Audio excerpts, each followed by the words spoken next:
अजित पवार यांच्या मृत्यूनंतर राष्ट्रवादी काँग्रेस पक्षात निर्माण झालेली वादळं थांबायला तयार नाहीत. ऑफिसमध्ये काम करणाऱ्या व्यक्तीपासून पक्षाच्या नेत्यांमधील मतभेद हे सातत्यानं समोर येत असून पक्षाच्या राष्ट्रीय कार्यकारिणीनं निवडणूक आयोगाला दिलेल्या नव्या यादीनं आता पक्षातील अंतर्गत संघर्ष पुन्हा एकदा चव्हाट्यावर आलाय. काय घडतंय सुनेत्रा पवार यांच्या नव्या राष्ट्रवादीत पाहूया. अजित पवार यांच्या मृत्यूनंतर राष्ट्रवादी काँग्रेस पक्षात निर्माण झालेली वादळं थांबायला तयार नाहीत. राष्ट्रवादीचे नेते सुनील तटकरे यांनी शरद पवार यांची नुकतीच भेट घेतली. प्रफुल्ल पटेल यांनी देखील शरद पवार यांची भेट घेतल्याची माहिती सूत्रांनी दिली आहे. या नेत्यांनी भेट घेत पार्थ पवार यांच्या कार्यशैलीबाबत नाराजी व्यक्त केल्याची माहिती सूत्रांनी दिली आहे. पक्षात ज्येष्ठ नेत्यांचा मान सन्मान राखला पाहिजे आणि कुटुंब प्रमुख म्हणून समज द्यावी अशी विनंती शरद पवार यांना केल्याची माहिती सूत्रांनी दिली आहे. त्यामुळे अजितदादांच्या पक्षातील वाद आता पवारांच्या कोर्टात पोहोचला असून शरद पवार मध्यस्थी घेणार का असा सवाल आता उपस्थित करण्यात येतोय. दरम्यान या संदर्भात आम्ही सुनील तटकरे यांच्याशी संपर्क साधला असता त्यांनी मला याविषयी सुनेत्रा पवार यांचाही फोन आला होता. मी ही पार्टी एकत्रित असतानाही 1999 पासून पक्षासाठी काम केलं, पार्टी मोठी केली आणि आत्ताही काम करतो आहे. यावर मी आता काही बोलणार नाही. येत्या 1 ते 2 दिवस आम्ही एकत्रित बसून चर्चा करू. मी संयम बाळगणारा माणूस आहे आणि सध्या मी रायगडमध्ये आहे असं म्हणत सध्या या गोष्टीवर थेट भाष्य करण्याचं टाळलं आहे. मात्र शरद पवार यांनी या संदर्भात माध्यमांशी बोलताना प्रफुल्ल पटेल आणि सुनील तटकरे यांच्या कार्यशैलीचं कौतुक करत त्यांच्या क्षमतेचा कसा वापर करावा हे आत्ताच्या नेतृत्वाच्या हातात आहे असं म्हटलंय. 25 वर्ष आदरणीय प्रफुल्ल पटेल 2003 पासून माझ्यावर होते आणि तटकरे हे जिल्ह्यात नेते होते, राज्यात होते, राज्याचे फायनान्स मिनिस्टर होते, पक्षाचे अध्यक्ष होते. त्यामुळे त्यांच्यामध्ये काय कर्तृत्व आहे याची कल्पना मला आहे. पण ते ज्या संघटनेत आहेत त्याच्यामध्ये कुणाचा किती आणि कसा उपयोग करून घ्यायचा याचा निर्णय घ्यायचा अधिकार आहे. त्या संघटनेचा नेतृत्वाचा तो अधिकार. मात्र हे सर्व प्रकरण सुरू झालं ते अजित पवार यांच्या मृत्यूनंतर. अजित पवार यांच्या मृत्यूनंतर राष्ट्रवादीचे नेते प्रफुल्ल पटेल आणि प्रदेशाध्यक्ष सुनील तटकरे यांनी पक्षाच्या घटनेत बदल करण्याचा प्रयत्न केला. त्यानंतर सुनेत्रा पवार यांच्या अध्यक्षपदाच्या राष्ट्रीय कार्यकारिणीचं पत्र 26 फेब्रुवारीला निवडणूक आयोगाला सादर करण्यात आलं. निवडणूक आयोगाला पाठवलेल्या या पत्रात राष्ट्रीय अध्यक्ष सुनेत्रा पवार आणि खजिनदार शिवाजीराव गर्जे हे 2 नेते वगळता कार्यकारिणीतील पक्षाच्या इतर नेत्यांच्या पदासमोर कोणतंही पद देण्यात आलं नव्हतं. त्यावरून पक्षांतर्गत मोठा वाद झाल्यानंतर 29 एप्रिलला नव्यानं पत्र निवडणूक आयोगाला सादर करण्यात आलं आहे. 22 पदाधिकाऱ्यांच्या सुनेत्रा पवार यांची राष्ट्रीय अध्यक्ष म्हणून नियुक्ती असल्याचा यादीत उल्लेख. मात्र प्रफुल्ल पटेल आणि सुनील तटकरे यांच्या नावापुढे पद लिहिली नसल्यानं प्रफुल्ल पटेल नाराज असल्याची माहिती. सुनेत्रा पवार यांची राष्ट्रीय अध्यक्ष म्हणून निवड झाली होती. त्याच दिवशी प्रफुल्ल पटेल यांची राष्ट्रीय कार्याध्यक्ष तर सुनील तटकरे यांची प्रदेशाध्यक्ष म्हणून घोषणा करण्यात आली होती. मात्र निवडणूक आयोगाला दिलेल्या या यादीत या दोन्ही प्रमुख नेत्यांच्या नावापुढे फक्त संसदेतील पदाचा उल्लेख करण्यात आलाय. तर पार्थ पवार आणि इतर नेत्यांच्या नावापुढे मात्र पक्षातील पदांचा उल्लेख राष्ट्रीय कार्यकारिणीच्या यादीत करण्यात आलाय. या दोन्ही प्रमुख नेत्यांची पदं आयोगाला दिलेल्या यादीतून वगळली असल्यानं राष्ट्रवादीत पुन्हा नाराजी नाट्य रंगलं आहे. पार्थ पवार आता स्वतःला सर्वेसर्वा समजतो. त्याला असं वाटतं की अजित पवार गेल्यानंतर तोच त्या पक्षाचा मालक असल्यासारखा तो वागायला लागलाय. इतकंच नाही तर एक्साईज डिपार्टमेंटमध्येही मोठ्या प्रमाणावर तो धुडगूस घालतोय असंही ऐकलंय.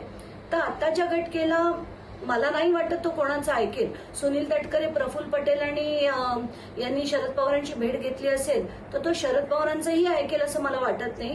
कारण तो आता त्या सगळ्याच्या पलीकडे गेलाय. त्याला असं वाटतं आता फडणवीस माझा ऐकतात, अमित शहा माझा ऐकतात आणि ही सगळी मंडळी कोणीच नाही येत आता आणि सगळा चार्ज मी घेतला असं कदाचित त्याला वाटत असेल. असो, एकीकडे मला आनंदच आहे की सुनील तटकरे आणि प्रफुल्ल पटेल पक्षाच्या बाहेर आहेत. तर दुसरीकडे पक्षाचे राष्ट्रीय सचिव संजय प्रजापती यांनी प्रफुल्ल पटेल यांना राष्ट्रीय कार्यकारी अध्यक्ष आणि सुनील तटकरे यांना प्रदेशाध्यक्ष म्हणण्यास नकार दिला आहे. 4-5 दिन से उन पे कार्रवाई चल रही थी कि भाई इनको रोका जाए, इनको, क्योंकि पदाधिकारी नहीं है, जो पदाधिकारी रहेंगे उनको उनके लिए दरवाजे हमेशा खुले हैं, कार्यकर्ता के लिए दरवाजे खुले हैं, और जो पार्टी को बदनाम करेगा उनको हम कैसे एक्सेप्ट करेंगे? उनके खिलाफ कार्रवाई होगी. क्या कार्रवाई की है उनके खिलाफ आपने? अभी तो उनको पार्टी से बाहर रखा है और वो उनके ऊपर में कोई ना कोई कार्रवाई जरूर होगी. अभी हम राष्ट्रीय नेतृत्व से बात करेंगे इसके लिए. हमने कि भाई आप बताइए तो सही, आप जिस पार्टी में फले बड़े हुए, आप राष्ट्रीय नेतृत्व किया और आज आपको पद नहीं मिला, तो आप क्यों उस पार्टी के लोगों को बदनाम कर रहे हो?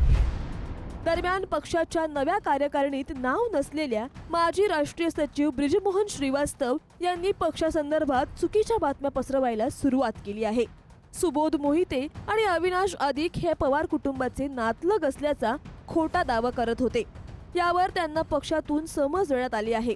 एका वृत्तपत्रात सुनील तटकरे आणि प्रफुल्ल पटेल यांना पक्ष कार्यालयात येण्यास मनाई असल्याचं वृत्त प्रसारित करण्यात आलं होतं. मात्र हे वृत्त निराधार असून तटकरे आणि प्रफुल्ल पटेल यांच्या कार्यालयात नावाच्या पाट्या आणि कार्यालय असल्याचं पाहायला मिळालं.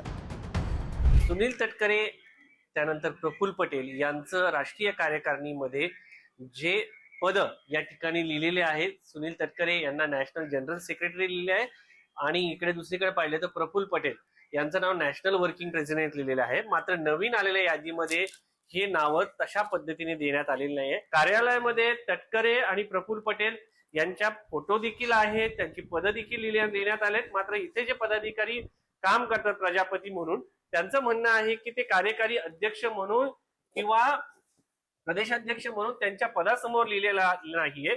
त्यामुळं त्यांना आम्ही तसं म्हणणार नाही, कारण कायदा जो कागद जो सांगतो त्यानुसार त्यांच्यावरती लिहिण्यात आलेलं नाहीये. दरम्यान तटकरे आणि प्रफुल्ल पटेल यांच्या नावासमोर पद न लिहिण्यावर पक्षाच्या अध्यक्ष सुनेत्रा पवार यांनी ही कारकुनाची चूक आहे असं स्पष्टीकरण ट्विटरवर दिलं. मात्र तार्किक दृष्ट्या एकच बाब दुसऱ्यांदा घडत असेल तर ही खरंच कारकुनाची चूक म्हणायची का, असा सवाल या निमित्तानं उपस्थित केला जातोय. दरम्यान पक्षाच्या पहिल्या फळीतील नेत्यांमध्ये प्रफुल्ल पटेल आणि सुनील तटकरे यांच्या 16 फेब्रुवारीच्या ज्या पत्राने वाद निर्माण झाला ते पत्र नक्की काय होतं? आणीबाणीच्या प्रसंगी पक्षाच्या हितासाठी आवश्यक ते निर्णय घेण्याचे सर्वाधिकार राष्ट्रीय अध्यक्षानंतर पक्षाच्या कार्यकारी अध्यक्षांना, तसंच पक्षाच्या कार्यकारी अध्यक्ष नसतील तर पक्षाच्या वर्किंग कमिटीला असतील. संसदीय मंडळात कलम 24 नुसार पक्षाचे एक पार्लमेंटरी बोर्ड असेल. यामध्ये राष्ट्रीय अध्यक्ष, कार्याध्यक्ष आणि लोकसभा राज्यसभेतील पक्षनेत्यांसह 7 नियुक्त सदस्यांचा समावेश असेल. हे मंडळ संसदेतील पक्षाचे निर्णय घेतील.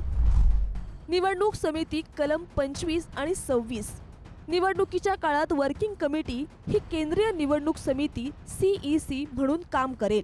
राज्य आणि केंद्रशासित प्रदेशांच्या निवडणूक समित्यांची नियुक्ती राष्ट्रीय अध्यक्ष किंवा कार्याध्यक्षांच्या संमतीने केली जाईल. फ्रंटल ऑर्गनायझेशन कलम 27. राष्ट्रवादी महिला काँग्रेस, राष्ट्रवादी युवक काँग्रेस आणि राष्ट्रवादी विद्यार्थी काँग्रेस तसेच राष्ट्रवादी सेवा दल या 4 मुख्य संघटना पक्षाच्या फ्रंटल विंग म्हणून कार्यरत राहतील. या पत्रात नॅशनल वर्किंग प्रेसिडेंट म्हणजेच राष्ट्रीय कार्याध्यक्ष या पदाचा उल्लेख स्पष्टपणे करण्यात आला होता. उमेदवारांची निवड आणि संसदीय मंडळाचे अधिकार यावर अधिक भर देण्यात आला होता. प्रफुल्ल पटेल आणि सुनील तटकरे यांच्या स्वाक्षऱ्या या पत्रावर होत्या आणि हे पत्र पक्षाचे तत्कालीन राष्ट्रीय सचिव ब्रिजमोहन श्रीवास्तव यांनी निवडणूक आयोगाकडे पाठवले होते, ज्यांना माध्यमांना खोट्या बातम्या दिल्या म्हणून पक्षाने समज दिली आहे. दरम्यान या पत्रावरून सुनेत्रा पवार आणि पार्थ पवार नाराज असून भविष्यात पक्षावर कुणीही ताबा मिळवू नये म्हणून त्यांनी हे पाऊल उचलल्याचं समजतं. तर दुसरीकडे आता हा सगळा वाद शरद पवार यांच्या कोर्टात पोहोचला असून कुटुंब प्रमुख म्हणून शरद पवार या संदर्भात पार्थ पवार यांना काही सल्ला देणार का आणि हा सल्ला पार्थ पवार ऐकणार का हे पाहणं महत्त्वाचं आहे. शिवाजी काळे, पुढारी न्यूज, दिल्ली.